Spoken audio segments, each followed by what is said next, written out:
in the Indian subcontinent and noted the increasing surge of COVID-19 infections in that country.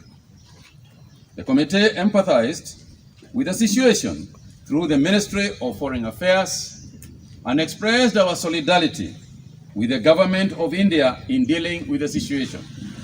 Indeed, the President, His Excellency Uhuru Kenyatta, has also advised us and expressed us to explore any means possible for us to work with the government of India and assist as a government in any manner that we can.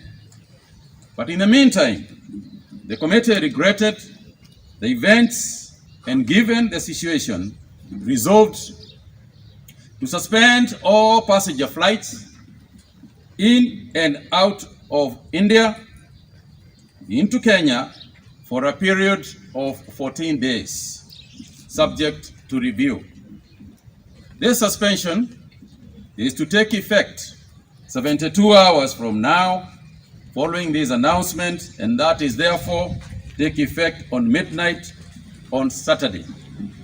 This will allow those who are traveling tomorrow from India, those patients who are coming, to arrive in the country. However, in addition, all passengers arriving from India within those 72 hours shall be subjected to rapid antigen testing upon arrival at our ports of entry and shall be required to strictly observe a 14-day quarantine period